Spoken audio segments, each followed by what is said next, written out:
بسم اللہ الرحمن الرحیم۔ حرم کا مطلب ہے محفوظ علاقہ، اور کعبہ ایسے مقام پر واقع تھا جسے ہم اپنی زبان میں ایک بے طرف علاقہ کہہ سکتے ہیں۔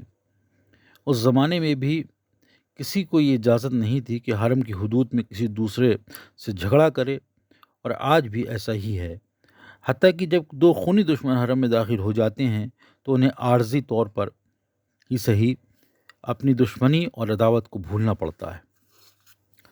وہ مسافر اور کارواں جو چاہے کہیں سے بھی آتے، انہیں حرم میں داخل ہونے کے بعد اپنے مخصوص خداؤں کی پرستش کرنے کی مکمل آزادی حاصل تھی۔ پھر بھی ہر قوم اور قبیلے کا اپنا ایک الگ حجرہ تھا اور علاقہ ہوتا تھا جہاں وہ اپنے خدا کی دیکھ بھال کرتے تھے۔ جب جزیرہ عرب کے جنوب میں واقع ملک حبشہ، جو آج کا یمن ہے، وہاں کے نائب السلطنت گورنر ابرہہ نے خانہ کعبہ کو مٹانے کا ارادہ کیا تو وہ ایک لمبا راستہ طے کرنے کے بعد مکہ کے نزدیک پہنچا، لیکن اس سے پہلے ایک چھوٹے شہر میں داخل ہوا جس کا نام طائف تھا اور جو آج بھی موجود ہے۔ طائف کے رہنے والوں نے ان کا گرمجوشی سے استقبال کیا، اور ابرہہ نے کہا کہ مجھے یہ اختیار حاصل ہے کہ تجھے یہ اختیار حاصل ہے کہ تو جیسے بھی چاہے خانہ کعبہ کی اینٹ سے اینٹ بجا دے، لیکن تجھ سے ہماری درخواست ہے کہ وہاں پر موجود ہمارے خداؤں کی حجرے ویران مت کرنا۔ اور ابرہہ نے بھی بظاہر ان کی درخواست کو قبول کر لیا جو طائف والوں نے اس سے کی تھی۔ طائف کا شہر سمندر کی سطح سے 2500 میٹر کی اونچائی پر واقع ہے۔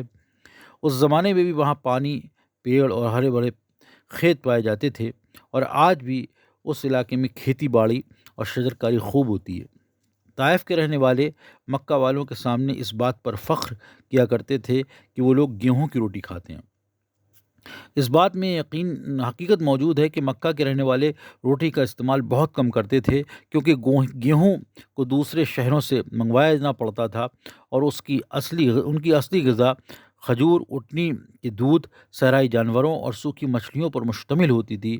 مچھلی کو بحیرہ احمر، لال ساگر سے حاصل کے ساحل سے لایا جاتا تھا، اور کیونکہ مکہ اور بحیرہ احمر کے درمیان زیادہ فاصلہ موجود نہیں تھا، چونکہ مکہ سمندر کے قریب تھا، لہذا مکہ کے رہنے والے سمندری جانوروں من جملہ شارک مچھلی کو پہچانتے تھے اور اس کا نام اپنی شناخت کے لیے استعمال کرتے تھے، اور لفظ قریش کے معنی چھوٹی شارک مچھلی ہی ہوتا ہے۔